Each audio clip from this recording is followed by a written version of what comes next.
Hmm.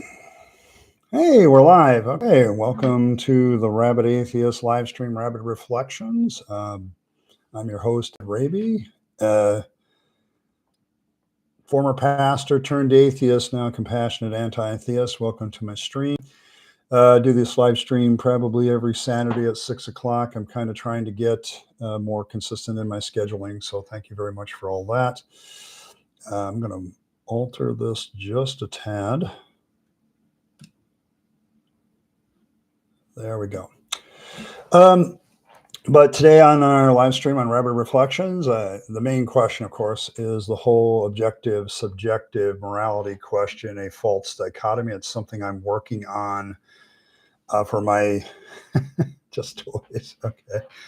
It's a whole question I'm working on for my Morality Without God series. I was going to do a video on that this week, but I feel like I need the interaction with some of my audience about these questions on morality and morality without God before I actually do a video on them. So that question is going to come up. I have a couple of follow-up questions with that again as well.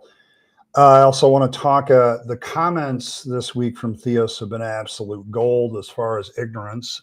So I have to deal with a lot of them. And I put out this live stream title and the content back on Wednesday or Thursday, and it's just gotten better. So I'm going to deal with some of those. It's amazing when you react to a preacher like Charles Stanley, how much the theists decide that they need to come and comment. I've found that very, very interesting. And so it's just been amazing. And I want to deal with some of them that I've gotten this week, and because I think they illustrate a lot of different points. Oh, there's Steve and Triple E. Thank you guys for coming. And then I also want to talk about the Trump-Harris debate from my political science point of view. I do have a political science degree, so I kind of look at these things a little bit differently. I think one of the things that came up this week has come up several times during live streams about voting, and I want to make myself very clear about voting and what the value of voting is. And then, I'll field any questions. But let's get back to the main question. As I've been studying moral philosophy, I have this introductory book that I'm reading, and it's actually by a theist, so I'm actually getting some of the other side of it. And he's being fair because he's a professor of moral philosophy, so he's trying to make sure that he's covering everything. And as I've been reading him, I've gotten to the chapter on subjective morality. And as a person who I look at objective morality now and I go, can that even exist? Because it seems like all morality, human morality, is subject to human beings. It's always subject, if you bring a God into the equation, then it's subject to that God. If any God gives morality, it's kind of a might makes right. The God gave it, so therefore it's subject to that God. One accord. Okay, thanks a lot. And then you also have the issue of, if it's human morality, how can it not be subject to human beings? And so as I'm reading this book, one of the things in this chapter on subjective morality is how many different schools of thought, and I'm still kind of digesting that. I know when I get into that into my video probably on Friday, but the issue is I began to realize that there's so many different flavors of subjective morality, and then you start studying the other side, and there's so many flavors of objective morality, that some of which don't have God either. There are definitely some moral objectivists that do not have God in their equation either. And so I began to ask the question, okay, is this whole subjective objective thing, is this just a false dichotomy? Is the whole idea of objective morality even a thing? And then even within subjective morality, there's all these different schools of thought. And so I'm kind of posing the question to the audience, give me your opinions on this in the comments and things like that. I agree with you, Fred. I don't think there is an objective morality, so it's not really a dichotomy. But then you have all these schools of thought, subjective morality, that kind of indicate there's different ways of doing subjective morality. And so it's become a real question for me, because I'm very much trying to answer some people's questions. I had somebody give me an article to review, and I haven't actually kind of done it because I'm still wrestling with the question, because I want to say that certain things are objectively wrong down in my heart of hearts too. Is there a subjective way to start with subjective morality to get there? And I think there is. I just haven't really figured it out yet. And so it's one of those things, you know, that I'm still wrestling with myself, because yeah, I want to, all of us want to kind of look at murder and go, yeah, that's always wrong. Okay. Um, so, and then you look at, something like sexual assault. Is that always morally wrong? And when I did my last video on morality without God, I posed a hypothetical of, what if you have to make a choice between all these evil decisions? Which one is the best? Um, and I think, like some of you are saying in the comments right now, it's kind of relative to the person making the decision. Well, that's an individual subjective moral school. Okay. And there's also like more community-based subjective moral systems. And so that's kind of the thing. But the one thing that I keep bumping my head against with this idea is objective morality just doesn't exist, because it would have to, like Othero says, it would have to sit outside of God. It would have to sit outside of humanity, and we would all look at it and say, this is morally right. But we don't do that. Um, uh, oh, sorry to hear that, Steve. Um, my mother is like 83, and I face that thought on a regular daily basis, because she's still doing very well, but she has a lot of things that could happen that could change that. So, I will give my thoughts to that. I can't give you prayers anymore, because I don't think that does, I'm going to deal with a theist comment on that hopefully later in the stream. But oh man, but this question, and then there's a related question to it, is, could we look at morality then as a spectrum, in the sense that some things are more objectively wrong than others? And that becomes a question. So, I don't know. It's a question I'm wrestling with. I'm hoping that the community here will have some thoughts on it, and then I'm going to probably make my video on that on Friday as well. So it's one of those things that I'm still wrestling with, the moral questions. I've had my own views on it and how I live my life. I'm very much when I look at all the schools of thought and morality, I'm very much a virtue ethics kind of guy on a personal level, and how am I live my life, just, following after certain human virtues that are beneficial to myself and to everybody around me. So that's kind of where I am personally, but there's a lot of other things.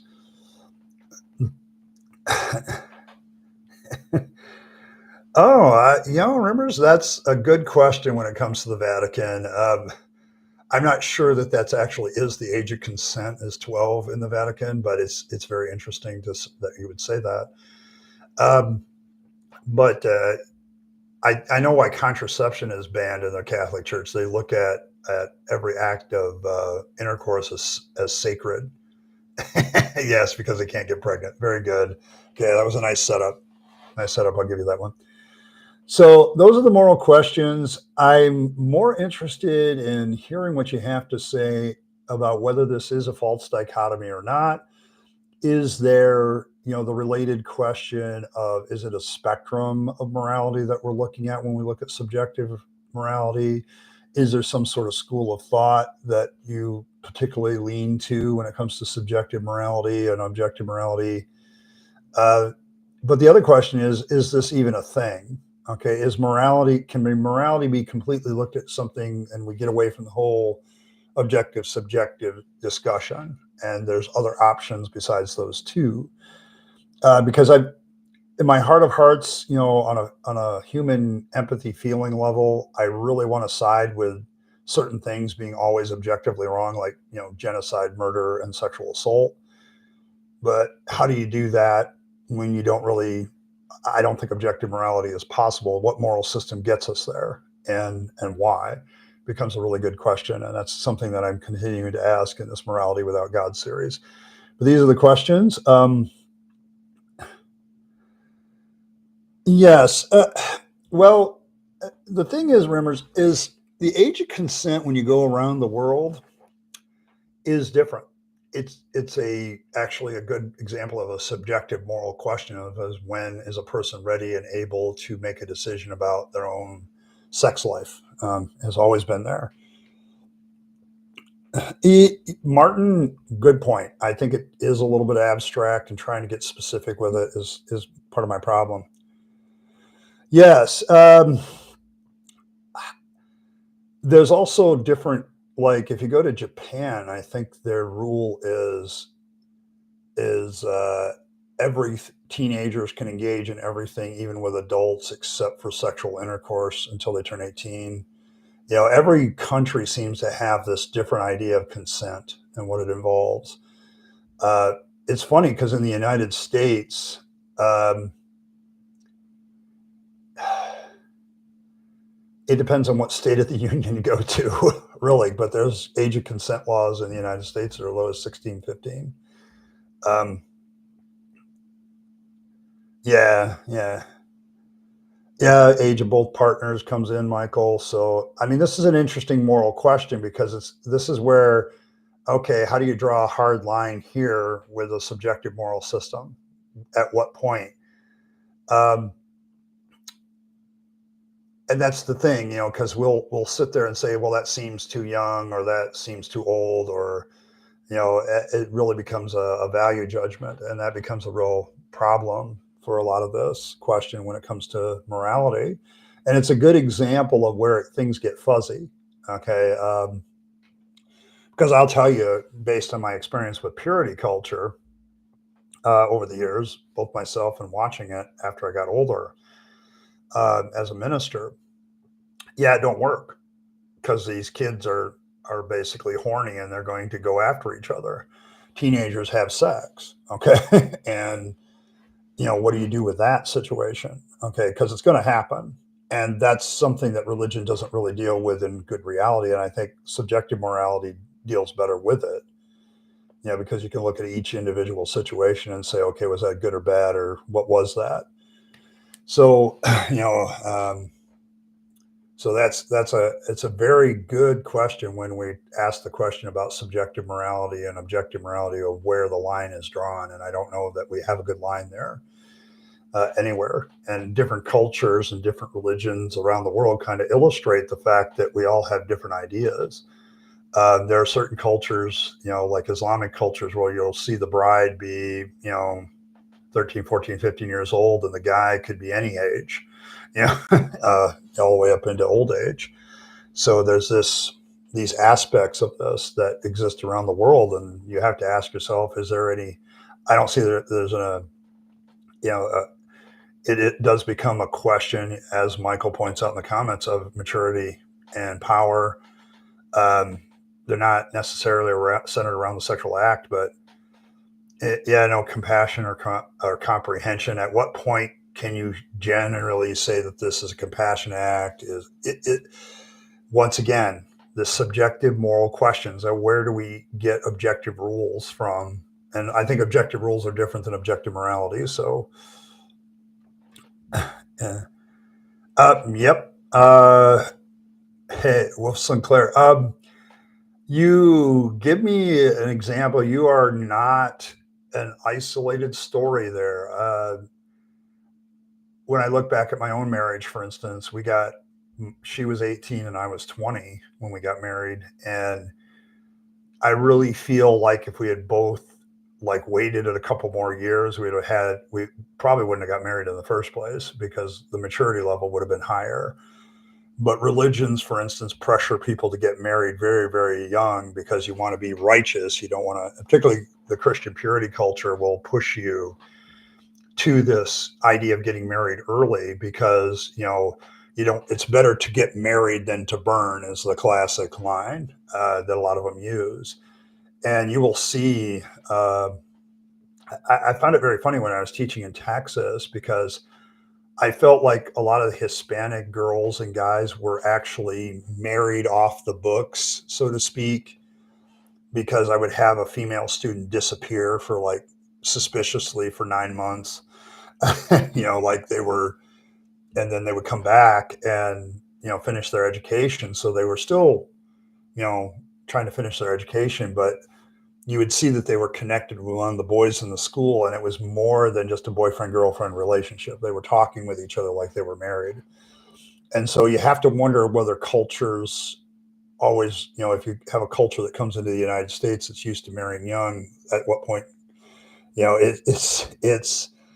it's really one of those varied subjective things, and morality comes into it. So it's kind of the question I've been asking: is this? I don't see any moral discussion where you can't have some subjectivity, even the things that we considered hard. A couple weeks ago, I did my one morality video, and I asked the hypothetical: what if you have to choose between these evil things? Like, you're forced into a situation. How do you evaluate which one of them is the least harmful and the least evil? Because moral discussions aren't always about good versus bad. I'll be reacting to a video on Monday where I think the guy is the king of false dichotomy, and he presents a lot of things. So, hey, Bren, hey, I'm glad to have a mod. Thanks for showing up. It's one of those things where religion kind of puts you into this awkward position. Oh, you mean all apologists? No, I think this one's worse than most, Martin. I think when you see the video, you'll know exactly what I'm talking about. I'm kind of writing the script as we speak in some respects, but not right now. I did a little bit on it before I came on, but yeah, but there you get these ideas of morality just being, you either choose evil or good. Well, there's varying levels of good and varying levels of evil, which makes everything very subjective. Okay, how do I make that subjective value judgment? And that becomes a real issue for a lot of these people. So I don't know. It's kind of one of those things where I'm wrestling with a question, but you know, when we force it into this situation where it's only good or bad morality, there's not, as Rimmers points out, there really isn't a right or wrong decision. There's this value judgment that we make about the situation. And so to me, if that's the case, is it better to look more at value and virtue ethics? Um, so is that a better way to look at it? And that kind of gets us out of the dichotomy.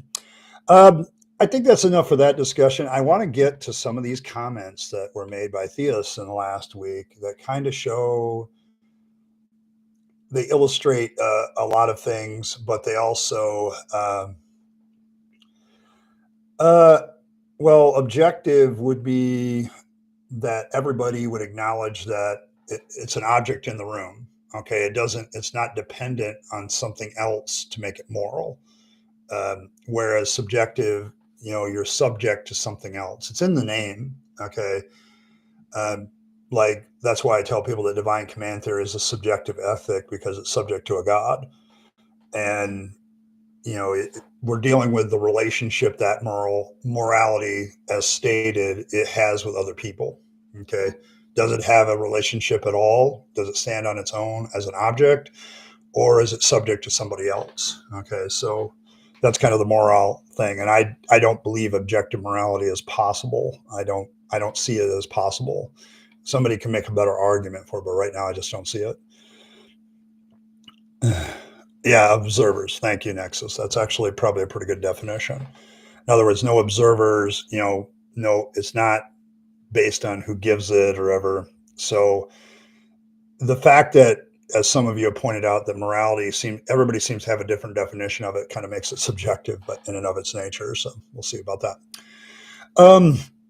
Some ignorant theist comments, also some comments that I found interesting this week. I had somebody ask me what made me fall away from believing or to denying God, that God didn't protect Abel from Cain. It didn't kill Cain to protect Abel. If the story was true and not mythological, that would be a good first example of God just basically sitting on his hands. Another, a good moral question for God is apparently it's okay for God to sit around and do nothing about quote unquote evil. So I don't know. To me, I guess yes. If I actually witnessed that event where God, it's too much. People don't make enough of the omnipresence of God. Okay, when it comes to these problem of evil questions, the fact that God is always in the room. Okay, when uh, yeah, I don't know. The moral question still, I think atheism is actually compatible with a lot of moral systems because atheism doesn't really address a moral question. Okay. It addresses a question of somebody's existence. And so I think once we dispensed with God as a way to judge our morality systems and things like that, and realize that any God giving morality is just subjective as the rest of us, we can kind of just move along from that discussion and okay, well, how do we get better decisions for humans as a whole? But um, you know, there was a comment this week about human empathy, and I don't think human empathy is the only basis for good morality with human beings. I think there's other things, but I'm not really sure. There's a lot of other things that go into that. Um, but yeah, I don't know. One of the things I'm going to get back to is the moral decisions of God. If it's a biblical God has the moral question constantly of, particularly Yahweh, is why he sits on his hands a lot when evil is present right in front of him. Like, you can't sit there and say God is off on his throne and not aware and not present. Okay, if you take traditional omni God, that's why the omni God doesn't really work. I've when I was a theist, I had to realize that, and theologically speaking, I just moved on from that, and eventually it led to my deconversion. So um, this week, I'm going to tell you, hey, captive, doing a reaction to a preacher brought out the theists. I, I I didn't get a lot of views on that video, but boy, did I get comments from theists, and most of them were ignorant. Okay, ignorant of either my personal history or ignorant of the issue.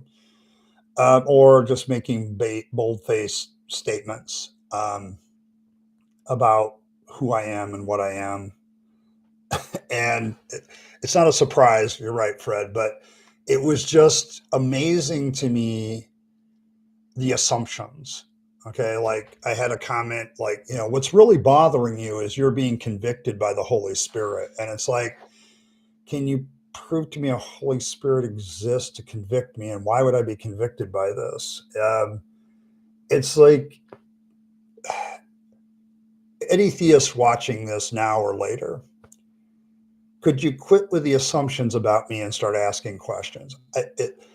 The one thing that all these comments seem to have in common is they're all declarative statements. Yeah, everything's pretty okay with me, Stephen. Thanks for asking. I appreciate that. Um, but you're declaring things to be true and then turning around and making assumptions about me without asking questions. So one of the things that I noted with a lot of these comments is how they assume that they know so much about me or about atheists in the first place without asking questions. I really wish theists would open with a question instead of a declarative statement. Because when you open with a declarative statement, I just kind of lose it at that point. I just don't have, um, it's like, you're not here to interact with me. You're just here to tell me what's wrong.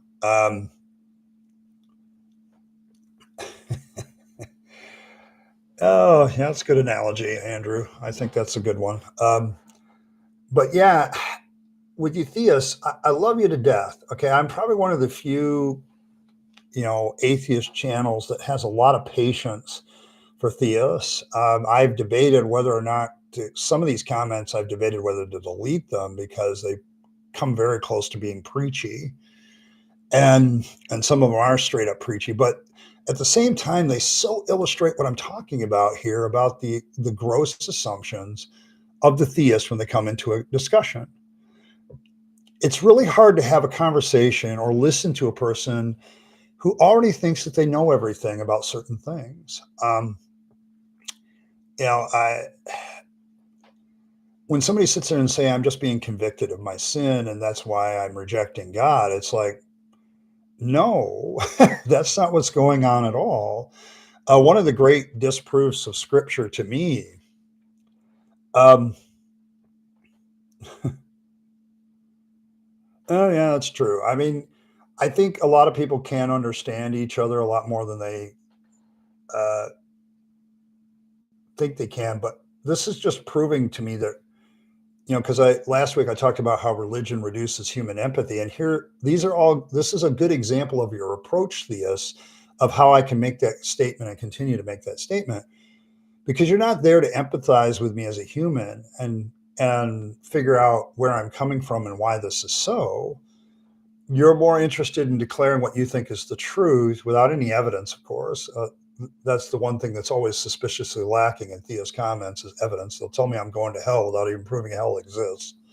It's like you believe in hell because some guy stood behind a desk and told you so.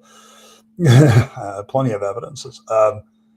I just don't see, when you analyze a lot of even when they do give evidence, it's like you do realize that this is very subjective and subject to people's interpretation, and I could apply it to anything.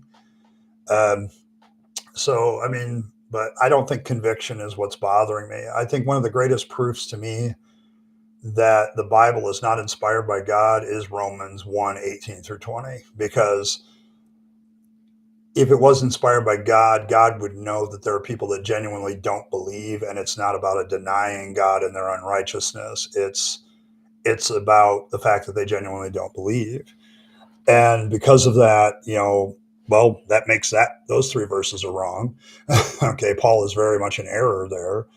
And of course, a person who believes in the Bible can't accept that. So it just goes round and round. I don't need, I don't need any of that stuff. So it's not about conviction. And then I had comments about people going, hey, well, it wasn't, God came to me. And it's like, your experiences don't help me. Okay. Maybe that's convincing to you, but it doesn't be. Yeah. Yeah. Paul is kind of con manny because Paul is a preacher. He's an apologist. Okay. When you start to look at these biblical writers, that apologetics and preaching really haven't changed in 2,000 years. When you really think about it, that's what you kind of get. Okay. And when I look at the Bible now, thank you, Jova. I appreciate that. Um, uh, I have to say I've seen most religions act tribalistically, and it's a major turnoff. Yes, that's the thing. Because this week, when I did my reaction to Charles Stanley, I got all these Christian comments. Okay, I got a bunch of them. Okay, and it's like they couldn't see the issue of the fact that all of them were coming at it from a different point of view. Um, I don't see Paul any differently than any other preacher who was very, very convinced of the truth of what he was saying and very mistaken about it. Okay, to the point of, so that's kind of the issue I have with Paul now. Is when I read him, I don't see it anymore. I see a guy who is very good at building a religion, and that's kind of part of what he did. He realized that if Christianity stayed inside the Jewish camp, it would never grow, and so he moves out to Gentiles and he grows it. Um, but when you talk about God experiences, I've got God experiences all over the place. Okay, I've got people that claim they've had experiences with Odin, with Vishnu. How do you adjudicate that? okay, if not evidence. Okay, and so it doesn't really jive with me anymore. And the evidence that it's often given for all these things, and the real problem, of course, with a lot of the New Testament is it's really hard to verify who the authors were. It's really bad. And it seems like a God that knew what kind of criticism the Bible was going to take would put things in his word that would overcome that criticism. It doesn't do well for the omniscience of God when you have a Bible that can be criticized and shown doesn't have good evidence as for what its containment is. Another ignorant comment this week. I don't believe for a second that you believe there is no God. Um, wow. I mean, how am I going to have a conversation with that person? Um, I mean, how? How do I? God reveals himself to everyone, and so there's no excuse. And it's like when you come out of the gate with that statement as a theist, and I'm like, no, that's not true. Okay, I really don't believe there is no God. I don't have any belief in God. I just don't anymore. Uh, and that's genuine. And you can sit there, how do you know what's in my brain? How do I have a conversation with you? Because if that's your initial approach as an apologist and an evangelist, how do I have a conversation with you? Uh,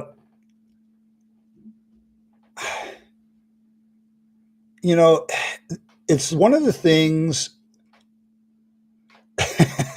You guys are having fun with that one in comments, aren't you?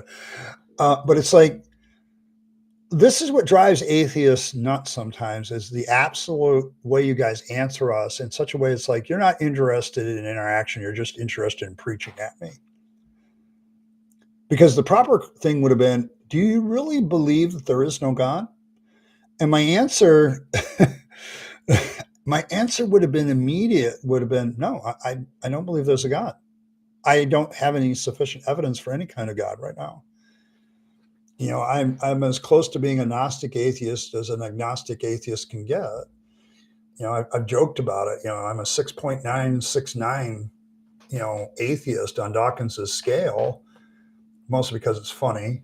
And I just, I don't, I don't, I don't believe in God, just like you probably don't believe in Odin or Vishnu. Okay, you don't believe in those characters, and I don't believe in Yahweh Jesus in the same way that you don't believe in them. And it's how do we have a conversation, Theus, if this is your opener? How do I, because you're sitting there basically out the gate calling me a liar. How does the ad, so how does that work? How do I, and I don't know it. How do you think that that's going to work? Because I have a hard time reading the rest of your comment after that, because you've already like called me a liar and all this other crap. So what do I do at that point? And then I got another comment. You were hurt by man and the church, not God. I respect your decision, but I pray that you come back and all that. So, hey, BS is here. Good to see you. So I have to ask the question at that point: how do you know what you haven't studied my past? Okay, so here's the thing about my deconversion: it took decades. There's no way that all of that was me reacting emotionally to what the church did or what human beings did to me. Because trust me, I was very much on that note of, yeah, I'm suffering for Jesus. And so every suffering aspect was always viewed as a positive to me. It was the intellectual vacancy of the evidence of Christianity that eventually said, why should I believe in something that doesn't have any evidence for it? That's basically based on people's assumptions. Why should I believe in something that is just vacant? So I don't know. It when you assume that I'm left the church because of hurt, okay, that's has nothing. How do you have a decades long hurt after hurt that causes you to not believe? To me, it was I was actually in a place when I gave up on Christianity. It was a pretty good place in my ministry. I hadn't been hurt very much. I was just thinking about things. Um, so it's like, yeah, it's like we're not really atheists. We believe in something, and the reason we left was because we're hurt, not because of the evidence. And it's like, how do you have a conversation, theist, with you at that point? Put yourself in my shoes and ask yourself the question: how do I have a conversation with you if that's your opener? Okay, I haven't responded to a lot of these comments because it's like, how do I respond? How do I, because the assumption behind them is already there. Okay. Um, then I had somebody give me a very Calvinist response, believing in God, in the God, is a gift from God. So he chooses those people from the foundation of the world and everybody else is out of luck. I can't think of a more arbitrary, capricious way to have people in heaven, I guess. There's no justice to that. There's no, it kind of proves that God's plan all along was to burn people. Thanks.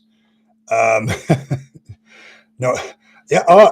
Martin, I have run into true Calvinists that they believe this stuff. Like they look at people that way. Um, what's really weird is almost all of them assume that they're one of the elect, and it's like, according to Calvinism, you can't assume that you're one of the elect. Okay, you don't know. Okay, you can go to church all your life, you can read your Bible, think you're a Christian, everything, and get in front of God's throne, and God says, "Sorry, you weren't predestined. Good luck in hell." And that's literally the theology of Calvinism. If you take a very hard position. Um, so I don't buy that for a minute. I mean, that really puts God in kind of an evil light, if you ask me. But it's why I rejected Calvinism almost from day one, even when I was a Christian, because it's like that seems to be a real good ego booster, to say that only the elect are saved and I'm one of them. Um, so, Remers, that's hilarious. Okay. Um, yeah, I don't know. I just, the ignorance level of Calvinism is just really high because you're just like, you don't really know, you can't know the mind of God, but somehow you know that people are elect and you know that you're one of them, even though you can't know that you're one of them. And so I don't know. It's, it's kind of a real BS way of looking at God, in my opinion. And I always felt that way.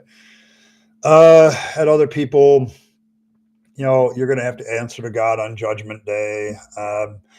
You know, this is one of those things that not having life after death in your viewpoint, um, it's kind of a bummer in one respect because I'm not going to be able to say to the theist, "See, I told you so." You know, they always have that option of saying, "Hey, see, I told you so," but I don't have that option. I go forward without. There's no evidence for the existence of God or an afterlife, so I'm going to go forward with that assumption until somebody gives me evidence otherwise. And so it's what do I think about Presbyterians? I had a couple Presbyterians in my last church. I should say ex-Presbyterians, because they weren't accepted there more. Hey, Shaka. Glad you made it. But yeah, it's just Presbyterianism always. I don't know. I think Presbyterianism was more about the government structure, and a lot of their theology is kind of Calvinistic. So at least that was my impression. It's not something I got into as a Pentecostal and later on as a just general Christian. When I was a general Christian in my last church, I was very much searching Christianity as a whole, and I touched all denominations, probably them too. But I never really got into looking at Presbyterianism real close, other than I knew that their governmental system was more about creating these presbytery boards of churches rather than having a single leader like an Episcopal government. Um, so that's kind of you know, I know from Wayne's World. Okay. Um, Another comment. This one's fun. Uh, Either believe God or not, man will let you down every time. God has shown up to me for 50 years. I'm glad you have that experience, but maybe it's something besides God. That's the problem with experience. And this is the line that I thought was really interesting. 97% of Christians are not real Christians. So how do you know you're one? How do you know that you're one of the 3% that's real Christian? um, I, that must be, I know, that must be real ego trip for you guys that you are the ones. You get to pat yourself on the back as being the only true Christians. What an ego trip. What a pride thing. What, how do you know? You don't know that. You don't know nothing. Yeah, he is back.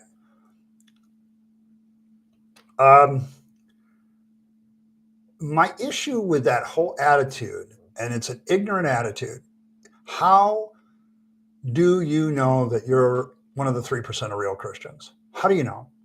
Because I'll have somebody say that and they're one flavor of Christianity, and then another, oh no, that's not real Christianity. This is the real. It's the one of the biggest testimonies against the Word of God being quote unquote the Word of God is the fact of all these different opinions about it. Okay, it's like, and I just had somebody in the comments make it even worse. Like it's a percentage of 1% that actually are true Christians. How do you know you're one of them? I mean, that puts the odds really against you. I mean, it's why Pascal wager doesn't work for me anymore, because it's more of a roulette wheel. I'm betting on black, there is no God, and you're betting on some version of red, and you're hoping you're right and hoping the number comes up. Okay. And when you do the percentage thing of how many are real Christians, it's like, okay, you've just admitted that the odds are even worse for you. Thanks. Okay. I'm going to get to a comment like that, Christian James. Here, hold on. But I want to get to another one first. I was never a real Christian. I've got news for all of you. None of you are real Christians, because Christianity is a myth. None of you are saved. You've never been saved. You didn't need to be saved. When people accuse me of saying you were never saved in the first place, I'm like, yeah, neither are you, because there's nothing to be saved from. It's all made up. The whole thing of sin being a problem, that's a problem that doesn't exist. Okay. With a made up solution and a made up God, just like every other God. Okay. And it's which Christianity is the true one that kind of points that out to everybody. Yeah, I don't care about the Bible anymore. That's one of the comments I got this week. It just quoted Bible verses at me, and it just shows your ignorance about atheists. Atheists don't accept the Bible as the Word of God. Okay, and so it's not going to do you any good to quote scripture at them, especially somebody like me who knows that Bible backward and frontward, having been a preacher of it for 20 years. Okay, I know the word. I love you theists, but you know what? It's funny with you guys. Because I read your mail. I already know what you're going to say because I used to say it. Okay. I think that's why a lot of theists don't like me. Okay. I get hate all the time. And it's because I read your mail. I already know what you're going to say. Okay. I've said it. Um, what an arrogant thought, Christian James. What an arrogant thought that you're part of this elite group. And the reason I'm not part of it is I didn't stay with you. So therefore I'm not part of it. Okay. That's a very elite thought. And it's also not a very nice thing to say. Okay. You can sit there and say that you're going to pray for me and like me, but that's just not a very nice thing to say. I don't care what the Bible says. Okay. Maybe you do. And maybe that's why you justify your behavior, but it doesn't help me. But so I don't know. I'm going to put Mr. James into a 10-minute timeout. mostly because he's starting to gish gallop and dominate chat. So sorry about that. I want other people to be able to see talk. But I'm dealing with these theist comments, and that's one of them. You were never really saved to begin with. Well, how do you know you're saved? If I, after 40 years of Christianity and 20 years of being a minister, preaching the gospel, doing all this stuff, if I'm not really a Christian, this is another reason why theists have a very emotional reaction to me a lot, is because if I'm not a real Christian, how can you know you're a real Christian? After all that time in Christianity, after all that knowledge, after all that stuff, how do you know that you're a Christian? Because if I can fall away, it seems like anybody could fall away. Okay, with all the knowledge that I had. I mean, I've got a bachelor's degree in biblical studies, a master's degree in theological studies. I've studied this stuff. I got the creds, and I got 20 years as a minister preaching from this. Okay, my problem and why people say this to me every time is because they're insecure about their own faith. I love y'all, but you're insecure about your own faith. And I know that because I was insecure about mine. That's why I used to go to atheist forums and talk. Okay. I don't bother to go to Christian stuff. Thank you again, Jova. Appreciate it. But it's can save yourself better than God can. I contend you're right. I think I can save myself better than God can save me, because God doesn't really save me from anything real. Okay. And when people tell me I was never saved to begin with, I'm like, well, neither are you, because the whole idea of sin and salvation is really a made up idea. I had somebody comment, when you're on your deathbed, you're going to scream out for God, asking him to forgive. We both know that that's what's going to happen. And my problem with that comment is, you don't know that. I've known many atheists who have gone peacefully to their death. And the testimonies, they never cried out to God. They just went peacefully to their death. And so, if you hear, I'm going to do a kind of a preemptive strike on anybody saying that, the rabid atheist got saved on his deathbed. If you ever hear that, know that somebody took advantage of my diminished capacities. Okay. It's don't, thanks, Brian. But it's how is that, once again, how's that a good discussion starter?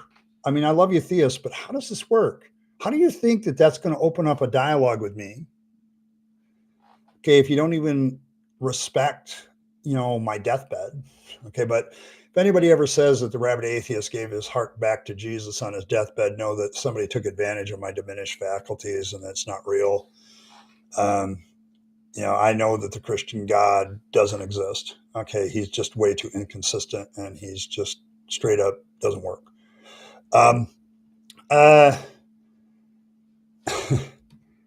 And then I had somebody talk about how Satan has corrupted a lot of churches with false teaching. So how do you know that your church isn't one of them? Becomes a good question, but somehow these people always think that their message. It's like, what's inconsistent about the Christian God? Well, one is the salvation message of itself. He's got to sacrifice himself to himself so he can appease the rules to himself. That's kind of weird, but also inconsistent. It's like you're going around in a circle. The Christian God is very inconsistent as far as, if you're going to believe omnipotence, omniscience, those two things don't go together. The problem with the Christian God is he's just as made up as any other God of mythology. And once you figure that out, deconversion becomes easy. Okay, from it.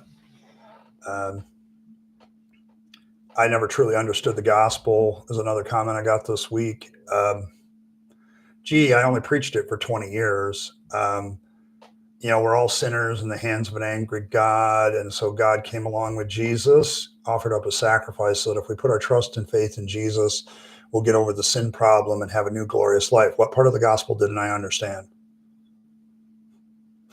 Okay.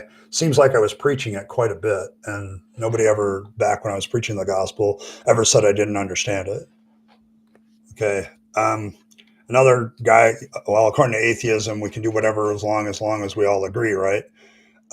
No, that's not. We go back to my original question about morality. I think morality is much more complicated than objective versus subjective. I think if there's no objective morality, we can still have subjective morality that leads to good um, conclusions. That's one of the other things that seems to be an assumption, like subjective, or when you do the objective versus subjective, even atheists seem to somehow think that subjective morality is inferior to objective morality. And it's like, I don't get that part either. How do you know which one's better? It seems like subjective morality actually deals with human issues as they change. And so, in that respect, it might be superior instead of a code that always stays there no matter what. Um, you know, if it's like I said a couple of weeks ago, if you're going to be a biblical Christian, then you have to believe the world is flat and you have to believe that slavery is okay. Okay, 1 Timothy 6:1 and 2. Okay. Had somebody say, well, the gospel isn't meant to get rid of sin. Well, then why did Jesus come? If he's not the sacrifice for sin that we need to appease the sin problem, then why is he here? Okay. That's a theological question. Somebody asked me about the Moses, Jesus, Joshua thing being mythology. There's no evidence for those people existing in history. That's the problem. So I think I can take Yahweh as Zeus, and I can take Moses and Joshua kind of like, I don't know, Hercules and Perseus. Okay. I can kind of look at them the same way. And, the whole story is kind of made up in the 600 BCs in order to fill that gap of time. And the problem is they didn't know. I think a lot of, when I did my video this week about going around in a circle and then blowing trumpets and then killing everybody, that's how you become a hero of faith. Yeah, remember, yeah, Paul's Odysseus. I think I can see that. I The thing about that is with Jericho, and the reason why we know that story can't be true is the archaeology doesn't support it at all when it comes to Jericho. Jericho is very sparsely inhabited by 1400 BC. It's not a prosperous big city. The walls crumble into ruin. That's how come they fell. And it's another 100 years, like 1300, when the Egyptian influence in the area, which they controlled that area at the time the Exodus would have taken place. They would have been going from Egypt to Egypt, which is one of the great things that I think Holy Kool-Aid is the first one that kind of broke that idea and understood it to a lot of people. Because he went to Egypt, and when he couldn't find there, that content creator, he couldn't find any reference to the Hebrews being there for 400 years at all. And then by 1300, you have the early Iron Age, and that's when Jericho starts to rebuild itself, but they never rebuild the walls. Okay. That area has very few walled cities, actually. And so we know which one had to be Jericho.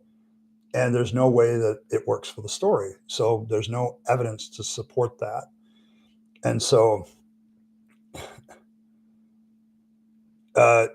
that's not the way it works, Andrew. Okay. Your understanding of evolution is so poor there. I don't even want to really mention it. Okay. It's really bad. That's not how evolution says things worked. Okay. That's apologist creationist tropes, and it's not true at all. So, um,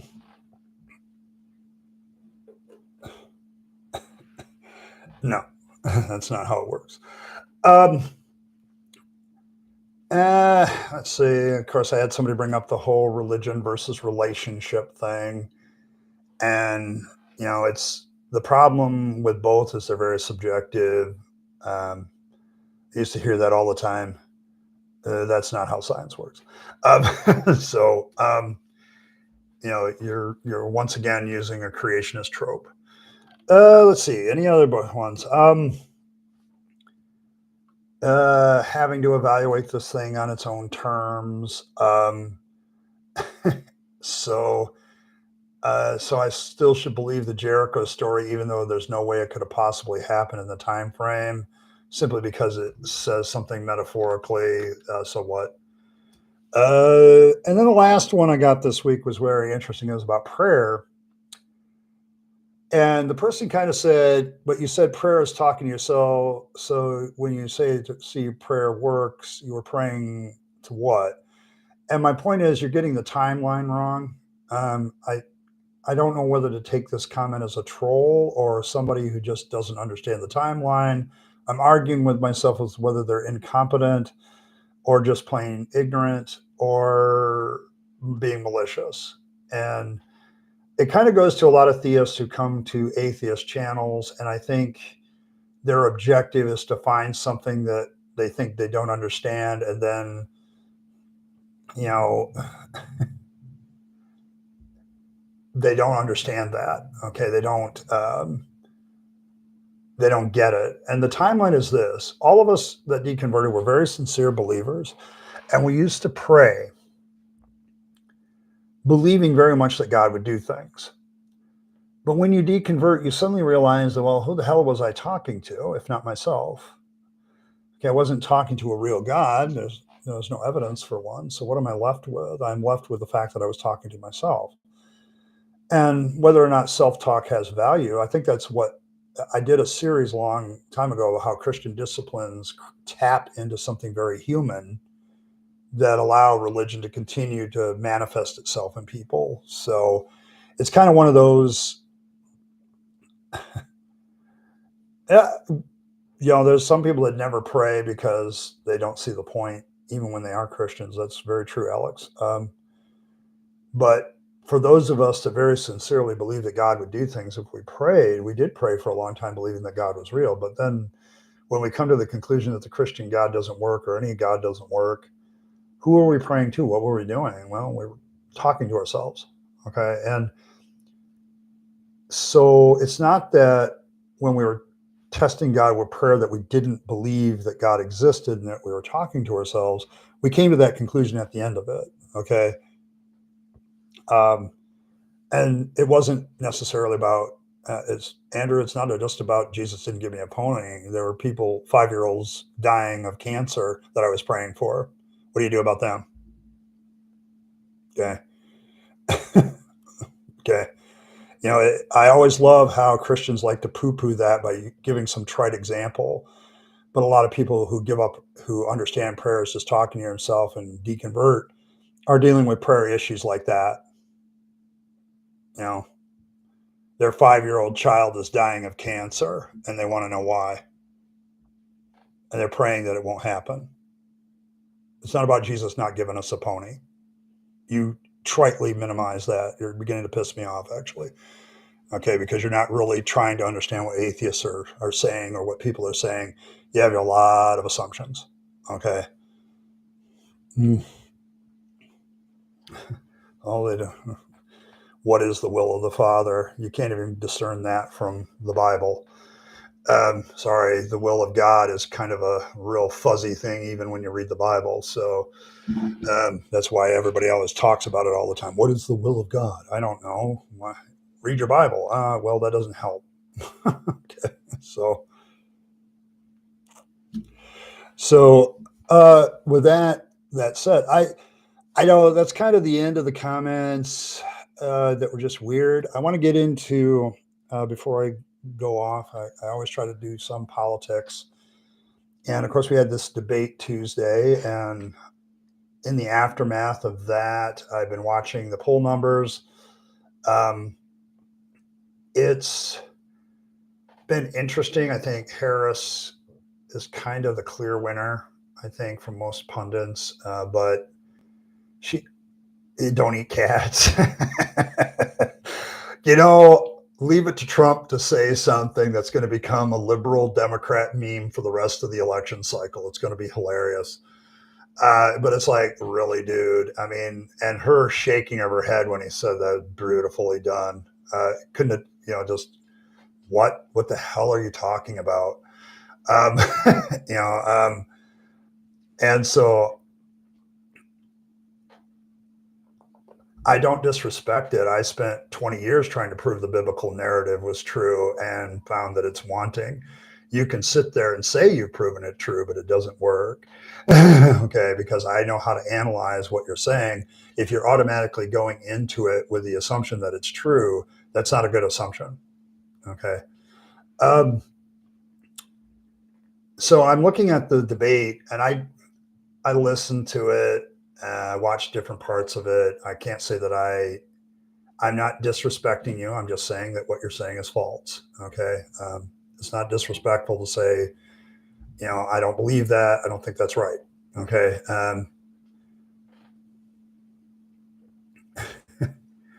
No, you can twist prophecy to make it mean anything you want, Mr. Andrew. Um, but I'm looking back at the debate and don't eat cats and dogs for the rest of the election cycle that came out. But I think the most interesting thing that was said in the debate is that I think it's Harris who said something to the effect that we need to get past this old tired narrative that's been around for decades. Okay. We need to get past that. And I thought that was a very interesting statement because I had the same feeling when it was Trump versus Biden. It's like, here we go again. Two old boomer white guys that are just arguing about the same crap that we've argued about since the end of the Cold War. Um, and I think a new approach and a new narrative. It's why at the very beginning I was like, could we have two new candidates, please? Um, so uh, that's kind of the whole thing. That moment by Harris, I think, was the most significant for me because I think she's hitting a lot of us out here. We're kind of tired of the same old song and dance. Would you give me something else? Um, I'm not the one making the claim. You're the one that claims that the Bible is true. Prove your claim. Okay. I say that I've already looked at everything you're probably going to say and disappear it. You can easily post hoc any prophecy, Andrew. I can take Nostradamus and do the same thing. Okay, and post hoc it. It doesn't prove anything. Yes, it's the grace thing, Christian, that allows you to escape the arrogance of it. But you are still saying that you're saved and everybody else isn't. And that's an arrogant assumption. Uh, you repented and asked Jesus to save you from what? From what? Okay. You don't know my heart. That's true. But you also don't know that Jesus is really real. That's why you're here. Okay. Okay. I don't know. I've gotten to the point, and but that was the most significant thing in the debate. And I hope in decades to come that the narrative starts to change of what we debate in this country. And I really hope that that's kind of the spark that does that, but I'm not going to hold my breath. One other couple of comments I got over the last few weeks is about voting. Just a little information about how I view voting. I learned this in economics class, actually. It's absolutely arrogance. You think you're saved and everybody else isn't. That doesn't believe as you. That's arrogant. Okay, that you're special. That's arrogant.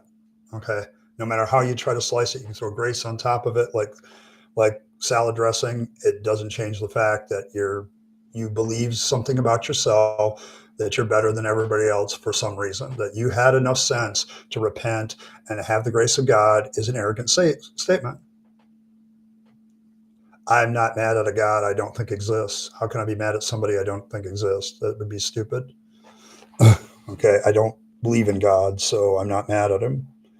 I do get mad at a lot of religious and Christian people who keep saying that when it's not true. Um, so there's that aspect of it.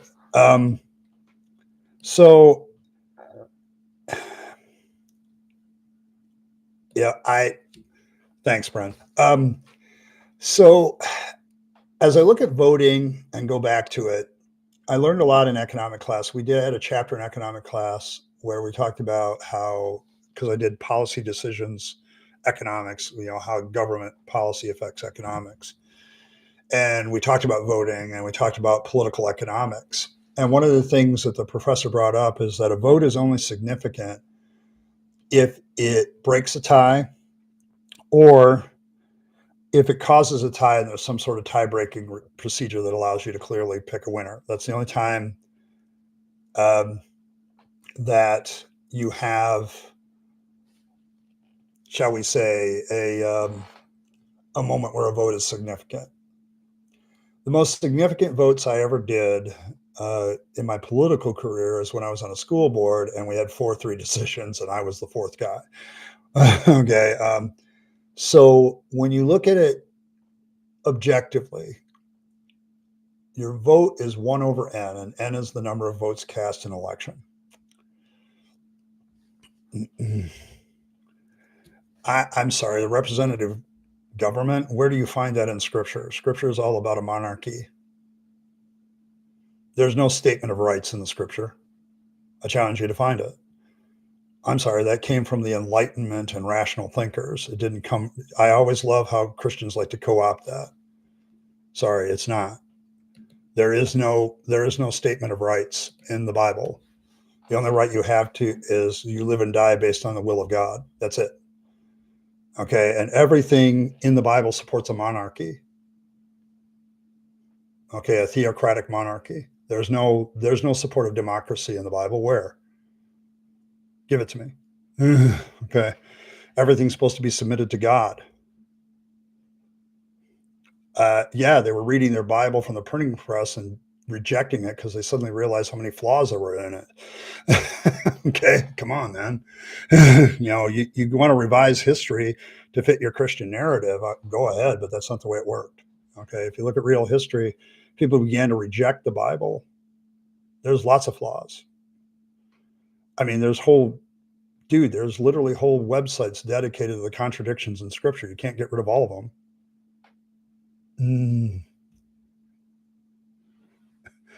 10,000 flaws. I'll start with one. I, the Lord, your God, am a jealous God. God is love in 1 John. But then Paul says, love is not jealous. So one of those 3 things cannot be true. That's just one. I could do a whole bunch. I mean, I studied the Bible for years. If you want, I could do Bible contradictions all day. Okay. The fact that the resurrection narrative has Jesus telling people to wait in Jerusalem, and then another resurrection narrative has them tell them go back to Galilee. Those are 2 very different things. On the one hand, love your neighbor as yourself, but then you got to hate your mother, your father. Stephen is bringing. I mean, I got a whole list of people in this chat section that could give you contradiction after contradiction after contradiction. What are the gospels? I would say that the Gospels are hearsay stories because none of the Gospel writers mention themselves. They never name themselves. And every story has no mention of what the source of that story is. So it could be completely made up. The Gospels are collections of stories that Christians told about Jesus. And that's the best you can do with it. There's no corroboration of them at all whatsoever. In fact, I'm literally doing a series about how they're not really good, questionable witnesses. And I haven't even started that series really. But the point I'm going to be constantly making throughout them is that it doesn't even meet the criteria of 2 or 3 witnesses for the Gospels. None of them. Okay. They don't, Luke and Matthew pretty much copy Mark. So, just because a copies a testimony doesn't mean anything. So, I mean, but that's just many, many things. But then if it's written down incorrectly, on what basis do you say that the Christian God is even true? Okay, you have to have the Bible be accurate or the basis for your beliefs is 0. Okay, you have to have it. Okay, if the Gospels don't accurately represent that Jesus rose from the dead, as Paul said, you are of all people most miserable. You didn't demonstrate the Christian God is true. You just think it's true. Okay, you didn't demonstrate anything. Okay, give me evidence of God's existence. You claim something, you didn't prove it. Okay.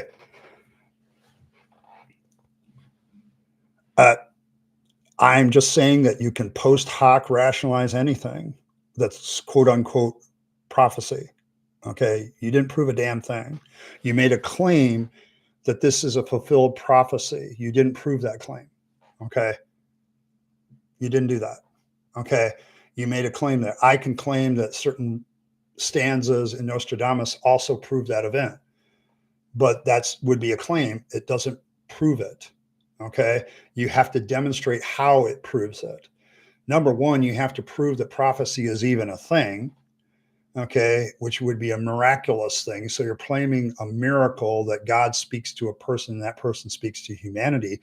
There's definitely a miracle aspect to that God is imparting miraculously information. You have to prove that part of it in the first place, which you haven't done. Okay. And then you have to prove, and a lot of prophecy is so general that anybody can look at it backwards and make it mean anything they want. That's why fulfilled prophecy does not work. Everybody thinks it's a proof, but it's like, nope, it's not. Okay. Because it's like, it's why we know the Gospels were probably written after 70 AD because, I have these predictions of the destruction of the temple. Well, that was a story that probably started after the destruction of the temple. Well, Jesus predicted that. And somebody yelled at me, going, hey, but you're kind of assuming there that it's just, there's no miracles. I said, well, prove to me that miracles are a possibility, and then I'll stop assuming that. But you haven't done that. Okay, because a miracle would be a suspension of what we understand and know as the natural order. You don't have that. Okay, you didn't prove anything. You just made a claim that this prophetically proves something. And I'm saying that you haven't even proven that prophecy is a real thing. Okay. I always hate that argument because it's like you're so blind to the fact that this is post hoc rationalization. Okay, you're just rationalizing a prophecy after the fact. Okay, it's not proven a damn thing. Okay. Yeah, the existence of the deity in the first place. Michael makes an excellent point. Okay, it's like you haven't proven that the deity exists to give the prophecy in the first place. Okay, which would be a good start. Okay. At miracles, I, I don't know. I mean, I'm dealing with a lot of these theological issues in my first reaction coming up this week on Monday, where I'm reacting to I Am Beggar's book, his little thing on the problem of evil. I think Mind Shift did this about a week and a half ago, 2 weeks ago, and I'm definitely not be forsaken. That is so flippin' general. That's right up there with astrology. Okay. So what? Okay, it's so general. That's like saying you're going to have good fortune. I'm sorry, that doesn't prove a damn thing. I could find a thing in Nostradamus that says, Israel, where I could interpret it as Israel is going to stay in Palestine. So what? There's plenty of people that didn't claim to be prophets that say Israel is going to continue as a country for the next 100 years. So what? Were they prophets? No. Does not prove a damn thing. That is so general. So general. Okay. It just, and I would say that there's a large amount of self-fulfillment in that because evangelicals in this country continue to back Israel because they think they're fulfilling a prophecy. And so it keeps going around and around in circle. But you can self-fulfill a lot of prophecies. There's a lot of prophecies that Hindu scriptures make, and I'm sure that they could find justification for them too. Okay. My point is that doesn't prove anything. Okay. Other than a prophetic writer can write something so general, much like a horoscope or anything else, where you can have this application. What good does that do us? Okay. How does that help us? Okay. That doesn't prove a thing. That's a claim. You're claiming that is a fulfilled prophecy. But it's like you're looking at it back 2,000 years and you're post hoc rationalizing it. Okay, that's all you're doing. That's not proof of anything. Do you have proof that there's a God to give prophecy in the first place? Do you have any proof that this came from God? himself? Do you have like pictures of God coming down and telling Zephaniah that this is the case? No, you don't have any of that. You haven't proven a damn thing other than you can twist words that are very general into meaning something very specific, which is a logical fallacy in the first place. Okay. Sorry. It doesn't prove a thing. Okay. And I could probably do that with everything you say because I did it. I read your mail, people. I love you Christians, but I read your mail. I already did all this stuff. I've made all the arguments that you've made probably. Okay. I've looked at the text for all my career from the time I started Bible college till I left the ministry. I read your mail. Okay. I know what you're going to say. I know what proofs you think are there because I used to use them. And now I realize what kind of crap they are, that they don't prove anything. Okay. I don't know. I think a lot of people, they yell at me for being an atheist for emotional reasons. And it's like, I had a lot of emotional reasons to stay in the faith, far more emotional reasons to stay in the faith. I didn't gain anything by leaving the faith, really. I would say I lost my marriage because of it. I lost a lot of respectability among people.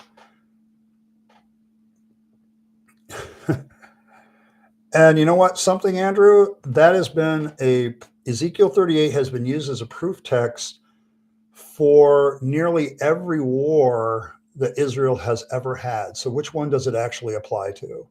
It seems like it's so general that it can be applied to any time Israel has a conflict. That doesn't prove anything either. Okay, it's another horoscope type of thing where you write it so generally that it applies to everybody. Okay. Sorry, I'm sorry. I heard it when Hal Lindsey did his his whole Late Great Planet Earth book or whatever the hell it was. He used Ezekiel 38 and said that there was a war coming in the 90s, and he was using that as a justification. It's been used over and over and over again by biblical scholars for millennia. Every time there's a conflict in that area. Hey, Randy. I'm sorry, when I look at prophecy and you guys think this is such a proof for God and everything, it's like, yeah, I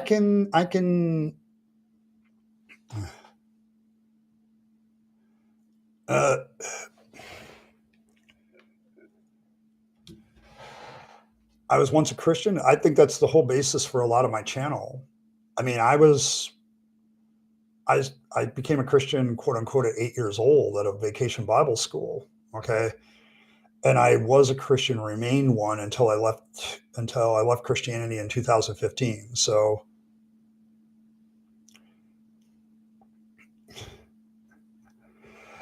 yeah, okay. Once again, earthquake predictions, you can post hoc rationalize any earthquake and make it fit a prediction of an earthquake. That doesn't prove shit. I'm going to be blunt with you. That doesn't prove damn thing. Okay. Okay. You can take all these prophecies and post hoc rationalize them all you want. It doesn't prove anything. It just proves that you're post hoc rationalizing. But as to my deconversion story, why I left, okay, maybe I should I'll give you the short version. I grew up in the church. I got saved, sanctified, filled with the Holy Spirit, according to the Assembly of God doctrine. Went to Bible college, went to seminary, became a preacher. Was in the Assembly of God for 10 years. Okay. As an Assembly of God preacher. I left that, became an independent congregationalist, which wasn't, people hear independent church and they think, oh, charismatic or whatever. No, this was a fairly standard, basic Christianity church for 10 years. I started analyzing, I'd always analyzed the claims of Christianity and found them problematic.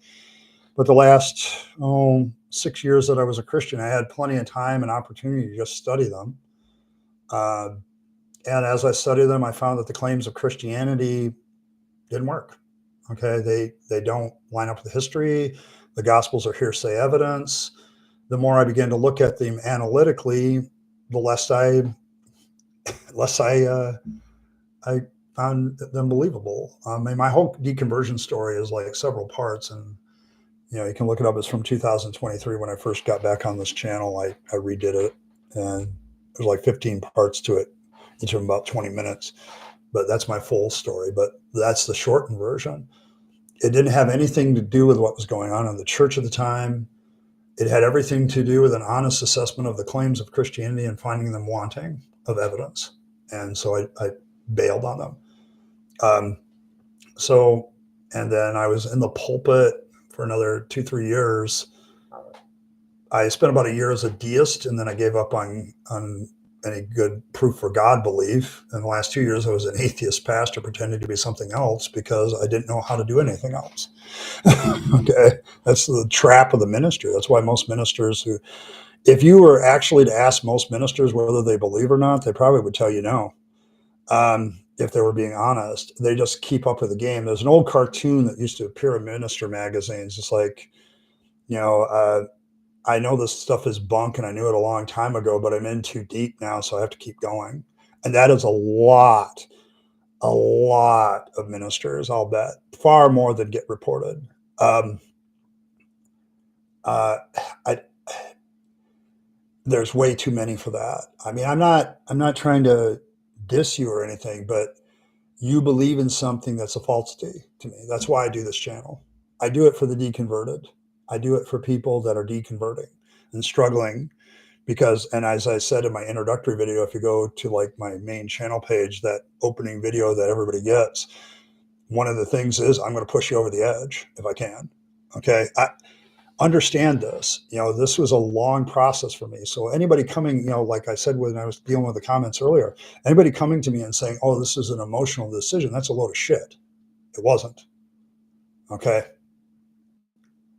It, it had nothing to do with that. It had an honest assessment of the truth claims of Christianity. Um, once again, you can draw, Andrew, you can draw all kinds of connections with prophecy with any event. You can literally do that kind of crap. I get it, Shaka. Okay. It's just, I used to be these people.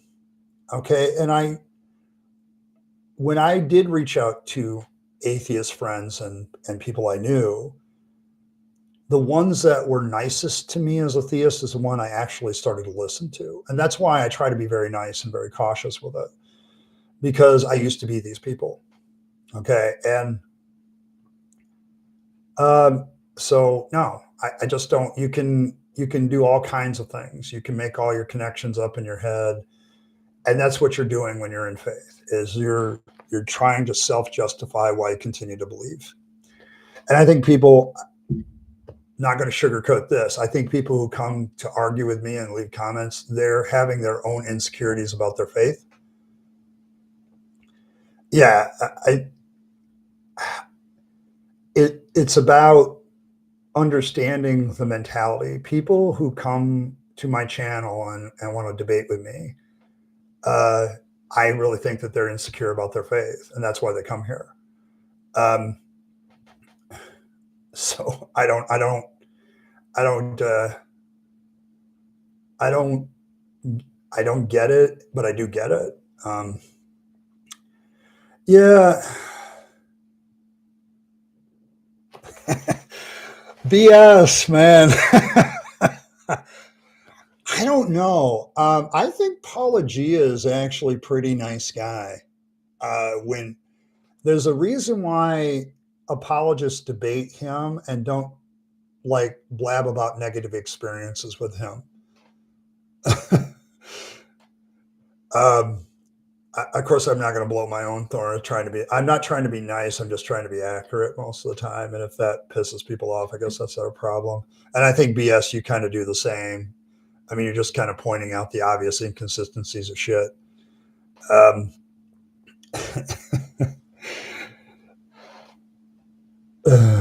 I don't know. When I look at atheists on YouTube, I think the real problem is we're always in defense mode. We're always, and every time we're aggressive, oh, you're being mean. It's like you're being mean to my faith, and it's like if I'm challenging the facts of what you believe, I don't think I'm being mean. I'm just challenging the facts, but sometimes it comes off that way. And when you grew up in a Christian persecution narrative, people interpret it that way. So it's kind of hard to get past. Yeah, there's I don't know. I think a lot of them are actually pretty nice. Although I would say this that I love Prophet Azad, but he's become more snarky as the years have gone by. Okay, I've noticed that about him. There's also millions of copies of I don't know, Harry Potter. Does that prove Harry Potter is true? That doesn't mean anything. That's not a proof.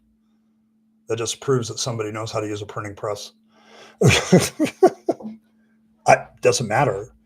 The amount, so what? That proves nothing about the truth value. If I presented a paper of complete falsity and printed it a billion times, does that suddenly make it true? No. Truth is not about how much you get published. Okay. Yeah, Maya, I think you make a good point. I think when we're kind of dicks and we act that way towards a theist, it kind of fits into their stereotype. But at the same time, I think there's something to be said for, when they accuse us of being angry. Yeah, sometimes I get angry. Um, I, I don't know. And the problem is when you admit you're angry, oh, you're just an angry atheist. It's like, well, yeah, I'm angry because you guys misrepresented. Yeah, and anybody can be great at marketing. I know completely deceptive human beings that are great at marketing. Thanks for proving that God is deceptive. I mean, I could take it that way, Andrew. Okay. I mean, I'm sorry, the number of copies doesn't prove damn thing. Okay. I used to have this argument when I was a Christian, and I was talking about the Textus Receptus as part of the Greek text. It's like all written in 800 to 1,000. And sure, there's a massive number of Greek text copies because that's just because you have good copying methods doesn't mean that something's true. Okay. I mean, there's plenty of copies of the Hindu scriptures as well. Does that make them true? I bet you there's billions of copies of Hindu scriptures. Does that make them true? No. Okay. That doesn't prove anything. Argumentum popularum. It's a fallacy, and there's a good reason. I don't put your God in a box. I just point out the flaws in him, and I've done that for years. Yes, as BS points out, well, that means that as we started printing more and more books, then everything became more true because we printed a lot of copies of it. It's nonsensical. Okay. I mean, but Yahweh is pretty good at marketing, I guess. But I don't think it's him. I just think it's his followers. Okay, have been very good at marketing. I think Christianity made it and survived because Paul was a very good marketer. Okay. He figured out that if he wanted this religion to grow, move to the Gentiles.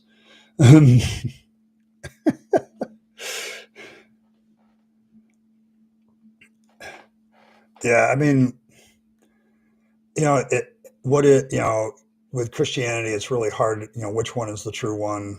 God, it's just awful. I mean, if God is true, then I can't enslave him. Okay. How would they, conquest convinces? Yeah. I mean, might makes right if you're a divine command theory person, you know, I mean, if God orders you to genocide a group of people, then that's morally justified. Very can. Oh, Maya, you gave BS a big head about himself. I'm not sure that was a good move. He doesn't need that. I enjoy BS's stuff, trust me, but man, but yeah. I didn't disrespect it. I just simply said, Andrew, that it's not convincing proof. It's not about disrespecting it. It's about saying that that's not convincing. And I gave you reasons why it's not convincing. That's not disrespected. That's just pointing out that what you said doesn't prove anything. Okay. It does not prove anything. Okay. You're making claims, but you're not proving them. Um, so that's kind of where it's been this week. Just a few channel announcements before I get off. I've kind of put myself at an hour and a half limit, and I've kind of reached that. So, um, it, I'm making some changes to the channel. You're probably going to see a lot more content, but I'm trying to find ways to do it quickly. There'll probably be a part of this live stream that shows up on Wednesday as kind of a rewind video to kind of get more video content out there. I find the easiest videos for me to do are the biblical study ones. I think the reaction to preachers that I'm going to do on Thursdays from now on is going to be easy too, because I just have to listen to them and react to them. And so there's that. And then Friday, it'll depend. I'm hoping this week to get out the next morality video, but yes, Brent, I did watch that video. I've watched that video. I want to do a reaction to him probably in a couple of weeks, but I'm questioning the value of always reacting to the entire video. And the video you gave me is one of those things that says, I want to edit a bunch of shit out of it. Okay, because he spends a good chunk of the video just being insulting. Okay, and he doesn't really get to his points. That particular content creator, he's just above Jim Bob, in my opinion. Okay, he's far more respected and far more popular, but he's just, that's the thing though. I've always had this kind of thing where I want to react to the whole video, but I think with him, I'm going to make an exception because I'm just going to dump a bunch of it, because it's like, he just insults atheism a good chunk of the time and doesn't really make any points. And that's kind of where apologetics is heading. I know some of the people in the comments right now can testify that a lot of the apologists that we deal with are just insulting. Yeah, Zoomer. No, it's not Zoomer, though. There's another guy. I'll do it in 2 weeks. I can't remember the name off the top of my head, but Zoomer's like that. He's become very presuppositionalist, though he.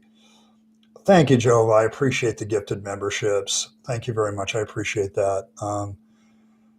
Jova, you do my heart good. Thank you very much. Yeah, there's a lot of waffling, a lot of these apologetics videos. So, yeah, I'm really hard pressed to do one really good reaction video on Monday, and then reacting to the preachers on Thursday will be easy.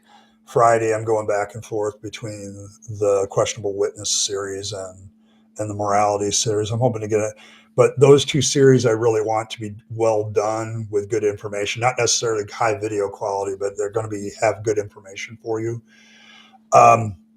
So there's that.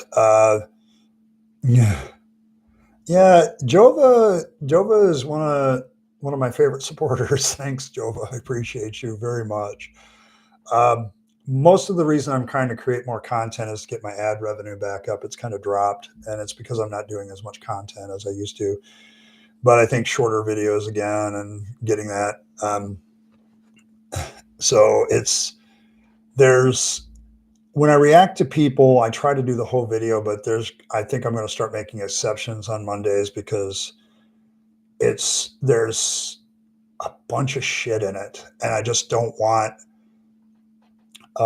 engaging the ignorance. I think I think it's, yeah, Alex, that's true of a lot of us. I'm far more at peace with myself now that I'm no longer a Christian. I don't have to worry about the guilt trip. I just don't have to worry about it anymore. And so it's, sifting through that, there's a lot of apologists that I would have reacted to before. If I'm like, if I was into editing stuff out, I would have done it a long time ago. But it's like, I try to react to the whole video, but a lot of the videos, they're just full of shit, Thanks, Fred. I appreciate that. You're awesome. Thank you very much, Fred. I appreciate it when you're here. Thoughts on getting an editor? I don't know. I'd have to pay him, and I can't afford that right now. I was very surprised. I was like watching Mindshift and his response to I am beggar, and he's like, I still work a job, this is a sideline kind of thing. And that's true for me too. So I working on a lot of things. Thank you, Shaka. Appreciate you. You're awesome. But the direction of the channel, I'm going to probably try to create more content, but I'm trying to find easy and shorter ways to do it. And, having those 2 good videos every week and then 3 that are kind of shorter, pulled out of the live stream, stuff like that, stuff that's easy for me to do. One of the things I do want to announce in October, I'll be breaking from my Bible study series is on Tuesday. And many, many people, Andrew, went to great lengths to share the Hindu narratives. That proves nothing. Okay, I'm not being disrespectful. I'm just pointing out that your reasoning could be applied to every religion that's big, including Islam, Hindu. But yeah, I'm just heading a different direction. Yeah, Asho isn't here to brag about it too. I'd say pray for Asho, but I don't believe in that sort of thing. But Asho faces a lot of health issues, and so whenever he's here, I am very appreciative of that. I do keep track of him privately, and sometimes he's just not feeling up to it. So there's that aspect of it. But it. So when he's here, I'm happy for him, and I think that that he's doing well. But other times, I know he's not doing well health wise. So I have a lot of empathy for Asho. He's going through a lot sometimes, and I appreciate him. He's a good mod when he's here. So there's that. And I think that's where it is. I'm going to continue to live stream on Saturdays, probably at 6. And I'm getting better at this, and I'm past my hour and a half. So the anxiety thing is starting to become a little bit, my autistic social anxiety kicks in at some point, and it becomes really bad. But that's kind of where the channel's going, and you'll probably see a lot more content in the future. I'm also trying to look at other aspects to help the channel. As far as an editor goes, man, I would love to maybe someday be able to pay somebody, but I'm of that mentality that if I'm going to have somebody do work for me, I'm going to give them something for it, and I really can't afford to do that right now. I need to grow the channel to a point where it's getting enough views and memberships and stuff like that. That's why I'm very appreciative to Joe Shade and others of you that have given. You guys are awesome. Thank you very much. This is kind of my sideline career. So so that's kind of where I'm at. But I want to thank everybody for stopping by. You guys have been awesome. The conversation, as one person said, is a very good conversation. It was a good one. Probably sometime Wednesday, I'll pick out some part of this that'll end up in a Rabyd Rewind sort of thing on Wednesdays, and hopefully generate some more interest in this live stream. I like having the conversations we have here, even when the theists show up. So it's kind of one of those things. So, but on tap is I Am Beggar on Monday. I'm dealing with his one on the problem of evil. I think mine shifted this a couple of weeks ago, and I want to give my take as a former theologian on it, or atheist theologian, however you want to look at it. I also looking at Pentecostals, and we're moving into Acts chapter 8, some sort of rewind from this stream, probably involving the morality question. And then Thursday, I am going to react to a preacher. I don't know who it'll be. You're all welcome to give me examples of current modern preachers that are popular, and I can't really do a whole sermon of theirs, but I can do different parts of it and show you how they're using techniques to keep their audience and communicate. And then Friday, it will either definitely be the morality question or the Life of Christ video. I'm working on both at the same time, whichever one gets done first and looks the best. And then we'll live stream again next week. So thanks for stopping by. Appreciate every like, share, and subscribe. Make sure you hit that like button before you leave. It really helps the algorithm for me. Thank you for all the donated memberships to Jova Shade. Thank you very much. Consider being a member. It really helps me out. I'm continuing to do my work to normalize atheism and deconversion. Until that happens, the Rabid Atheist will try to be on the air as many days as possible. So thanks, everyone. Appreciate all of you. Good night, everyone. And as always, live your best life. Don't you only get one go around, and so you want to take all your time, money, and opportunities, spend them on yourself, the people you love and care for, and to make this a better world. And as always, thanks for stopping by, and I will catch you all next time.